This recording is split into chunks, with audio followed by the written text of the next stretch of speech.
Hey everybody, it's Jeremy. Welcome back to EA Tetragrammaton, where we are playing This is turn 21. Let's jump into things. So, I'm going to have to take this turn pretty quickly, but there is some really important stuff that happens in this turn, so we're going to watch through all of that. We do have Spike the Marcotta Scout, claiming the throne of the first stage. Then we failed to find anything in Perenna while searching there. And we have a very big battle, so let's go and watch that. Okay, so Battle. He moved in. He brought the Great Olms into Perenna, pressing his advantage into a fucking host of shit. So, what do we got here? We've got about 35 Great Olms, some Cavern Guard, and some Dark Vines, versus about 8 or so Mushushus, a bunch of Guard and Inky's Chosen mixed in with some Warriors, some Galas for Swarm casting, a bunch of Province Defense, a bunch of Air Gudus casting Lightning Bolts, and our God. Let's see how it goes.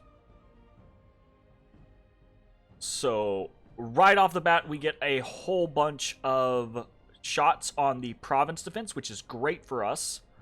Okay. Now the blasts start to space out.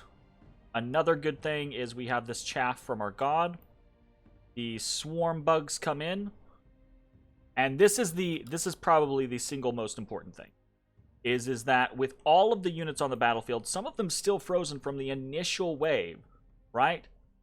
With there's so many units on the battlefield, the Great Olms have not targeted out my Mushushus. So, they are going to hit in the flanks, and once the Mushushus get into the Great Olms, it's massacre time. Because basically every single turn, a Mushushu is going to kill a Great Olm. They have 37 HP. A Mushushu hits 3 times for 22, 20, and 10. Plus poison. Okay? And the Great Olms have poison resistance, but the poison that we do with Venomous Fangs is 35 poison. They have 15 resistance. So it's basically every turn a Mushushu is going to kill a Great Olm. Now they do get turned on, right? And now they're starting to get to frozen or paralyzed, and that's causing some issues. But now all the rest of our forces have run up. The Dark Vines are engaged, mostly with Province Defense, and our Warriors, our Inky's Chosen and Guard, are in the midst with the Great Olms. Our God is in here now as well. It does look, I will say, like, it does look like the Lightning Bolts really probably didn't amount to much. Caused a little bit of disarray, caused some damage, sure, but didn't do a whole lot of, like, really chunky kills. Obviously, that's more of Thunderstrike territory, which is fine. I think for what we were trying to achieve, I think the Lightning Bolts probably did perfectly fine. We go ahead and take a look at the battle itself, right? His force was all but annihilated. He lost 49 out of 54. Earth Raider got away, an Olm Spawn got away, Pale One Commander got away, a couple of Cavern Guards got away. All of the Great Olms annihilated. We lost 3 Inky's Chosen, 2 regular Inkidus, and 2 Guards. Absolutely devastating. Obliterated. And this is what I anticipated, right? As soon as we have a numerical... Right, he had a numerical advantage last time, and it showed his Great Olms were able to pick us apart with great efficacy, right? But now that we have a numerical advantage, his Great Olms are not able to stifle our forces nearly as much, and we just rolled over him. Easy peasy. So, good victory. Crushing victory is what this is, right?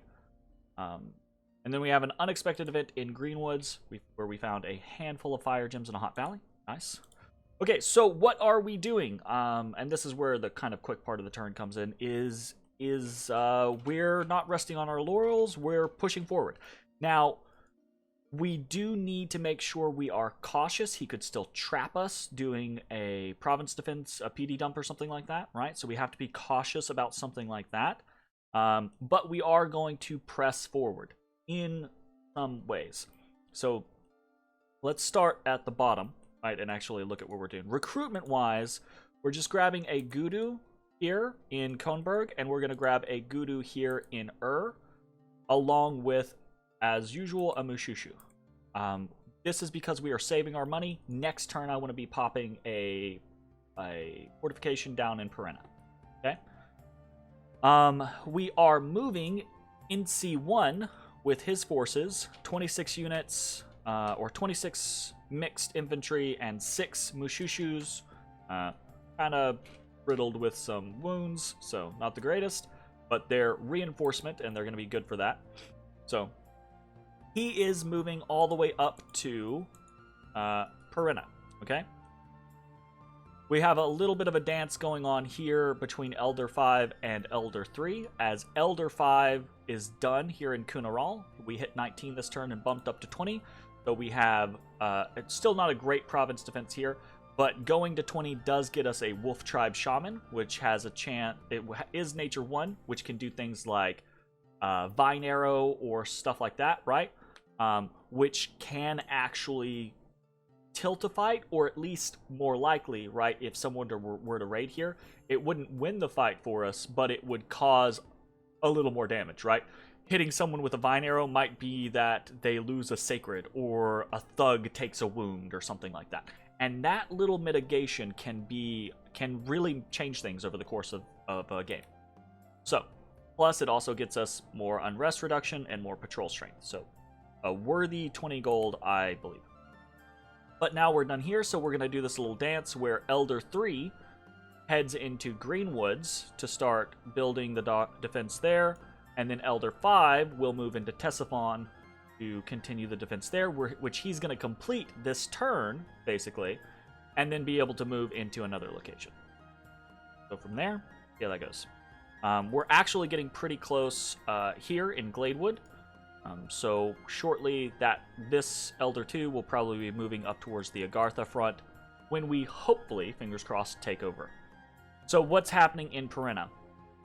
Most of our forces are actually going to be set to research this turn.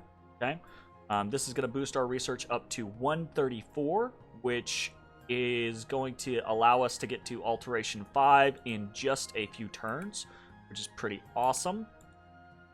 There are no global enchantments up, and we know that Pangea is in a fight, although it looks like they are probably doing fairly well, because I think we go 1, 2, 3. This should be Tirnanog's capital. So if they're in Assad, it looks like they're probably pushing Tirnanog back fairly well. So we might find ourselves in a 2-cap situation very shortly versus a 2-cap Pangea, which could be dicey. So we'll see how that goes. But if we get a good early Mother Oak off, that could help us in quite a few ways. And we'll talk about what some of those ways are. Herd of Buffalo is actually not bad, truth be told. And just spending a lot of our nature gems on things like gear, like going into construction and starting to do things like that, or continuing up alteration and spamming transformation. I don't like this option because this is something I really like to do on normally, but because we're doing this weird build and we have misfortune, I don't think this is probably going to be something that we want to do, but it's an option. Anyways, so they're researching because we don't want to move people out currently. We have Gudu 7 is searching for air. Our god is site searching for earth, astral, nature, right? So he should, if there's anything earth, astral, and nature, he's going to find it here. And then Masanapada and Insi 2 are leading the armies into Bell and the Womb. And the goal here, right, is to go ahead and hit these, take the income away from Agartha, and open the way to his capital. I think, but I'm not sure, I think that moving from Perenna to Agartha is probably not going to be possible, like how we can move from to Perenna in a single turn. I don't think that's going to be possible to move from Perenna to Agartha. So probably what next turn's going to look like is NC1 moving into the womb, NC2 moving into Neotha, right, in theory, and then the following turn, everyone converging on Agartha. In theory, okay? So, hopefully, with the defeat of all of those Great Olms, I think we're hopefully going to be able to put the nail in the coffin on this one. So NC2 and Masanapada are hitting these two provinces. Everyone else is researching or site searching. Elder 4 is continuing to patrol. We're pretty close to having maxed out province defense here. And next turn, we're saving money because specifically next turn, I want to start a freaking fort here. I should have had a fort here 10 turns ago. The fact that I am on turn 21 and only at 2 forts is abysmal. It's truly, truly abysmal. And it shows because our income's kind of trash. But our income's kind of trash because of our scales. Anyways, as soon as we get a fort on here, this province is going to become more valuable. It's going to increase the administration level here and increase the income vicariously. If we do that, and we are successful in taking Agartha in the next couple of turns, we should see a sudden boom in our income and in our ability to research, to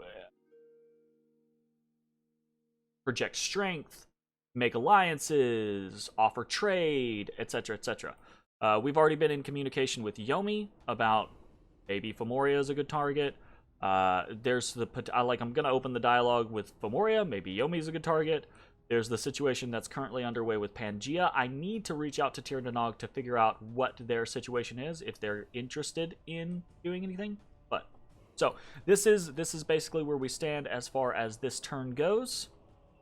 Very big victory for us. Winning there in Perenna was a really big deal. Hopefully we can now close this out without too much issue. There might still be a little bit of issue, but hopefully it'll be without too much issue. So, that's going to be it for the turn. I will see you all next time. Bye, everybody.